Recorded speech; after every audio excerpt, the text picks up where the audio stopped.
Hello viewers and my small champ, how are you. चलिए आज हम नेक्स्ट एक बहुत अच्छी स्टोरी सुनाएंगे। Hope you like it. Alice in Wonderland. Alice का तो आपने नाम सुना ही होगा। एलिस का वंडरलैंड बहुत अच्छी है। ये बहुत बड़े स्टोरी बुक में थोड़ी सी स्टोरी ली गई है। इसकी स्टोरी पढ़ने के लिए आपको बहुत बड़ी स्टोरी बुक पढ़नी पड़ेगी, जिसे हम ज़्यादातर नॉवेल्स कहते हैं या एडवेंचर स्टोरीज कहते हैं। Alice in Wonderland. One day, Alice was lying under a tree listening to her sister reading book. एक दिन एलिस पेड़ के नीचे बैठी हुई थी और अपनी सिस्टर से कहानी सुन रही थी। Suddenly she saw a white rabbit scamper by. तभी उसने एकदम क्या देखा कि एक वाइट रैबिट उसके पास से गुजरा। He had a pink eyes and was wearing blue coat. उसकी तो पिंक आइज थी और ब्लू कोट पहना हुआ था।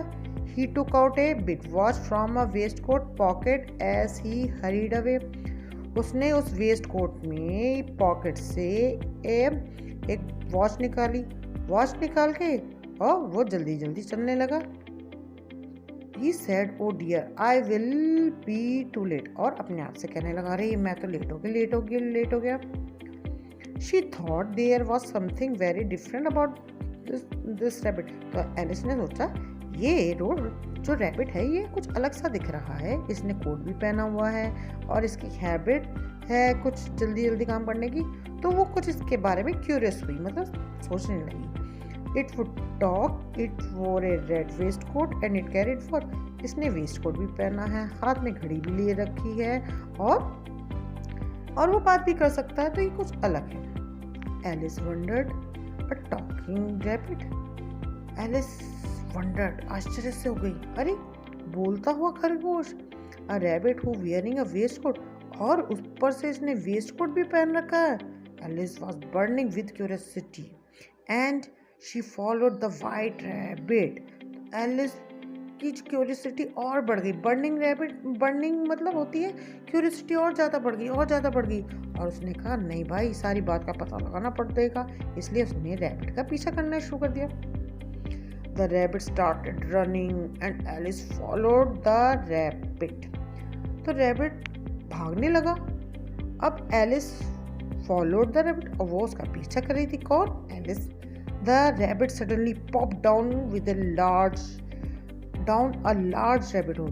तो जो रैबिट था वो जल्दी से पॉप डाउन हो गया, घुस गया एक बड़े से रैबिट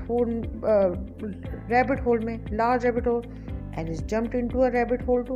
उसने उसका पीछा करते हुए एलिस भी उसके रैबिट होल के पीछे आ गई और उसके रैबिट होल पर जंप करा। The rabbit went down and down and down and down into a rabbit hole. तो जो रैबिट था वो नीचे जाया जा रहा था। रैबिट होल बिल्कुल जहाँ से नीचे बना था वो जाया जा रहा था।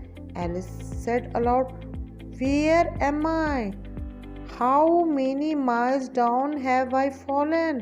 तो एलिस जोर जोर से बोलने लगी कि मैं कहाँ हूँ, मैं कितने नीचे आ गई हूँ, गिर गई हूँ। I must be getting somewhere near the centre of the earth. और मुझे ऐसा लग रहा है जैसे मैं पृथ्वी के बीचों बीच पहुंच गई हूँ। शी वंडर्ड, और वे आश्चर्य से हो गई। Will I slip through the earth to the other side. क्या मैं अर्थ की दूसरी साइड में तो नहीं पहुंच गई? क्या मैं स्लिप होके दूसरी साइड में, अर्थ की साइड में पहुंच गई? वो घबरा गई। Thump, Alice landed on a piles of a dry grass. तभी एक धम से आवाज आती है। एलिस लैंडेड करी, मतलब पाइल्स मतलब ढेर होता है। तो एक जो सूखी पत्तियां का ढेर पड़ा हुआ था, उसमें जैसे उसने पैर रखा तभी आवाज आती धम से। शी लुक्ड अराउंड क्विकली, और वो चारों तरफ से देखती है। Suddenly saw a white rabbit again. तभी उसे व्हाइट रैबिट फिर से दिखाई दे देता है। It disappear saying, oh my dear, oh my ears and whiskers, how late it is getting. तो वो ये कहता हुआ फिर गायब हो जाता है कि मेरे जो कान हैं और मेरी मूंछें, how late it is getting, मैं कितना लेट हो गया। यानी कि एलिस के कानों ने यह सुना कि ये रैबिट और लेट हो गया है और उसने अपने मूंछों को थोड़ा सा हाथ लगाया। Alice stood up and saw a small door about 15 inch high. तो एलिस खड़ी हुई और उसने एक छोटा सा डोर देखा जिसके कितने 15 इंच हाई का वो डोर था, बहुत मतलब छोटा था। It was too small for her to go through. वो इतना स्मॉल थी कि उसमें से एलिस आर पार जा नहीं सकती थी। She saw a glass table with A golden की ऑन इट। तो उसने उसके पास देखा कि एक गोल्डन चाबी पड़ी हुई है। तो उस ग्लास टेबल के आसपास एक गोल्डन चाबी पड़ी हुई। She tried the little golden key in the lock and to her delight it fitted. Alice ने वो गोल्डन की उठाई और वहाँ से उसे लॉक पर ट्राई करने लगी और खुश हो गई। वो उस पर फिट आ गई। किस पे? उस लॉक पे फिट आ गई।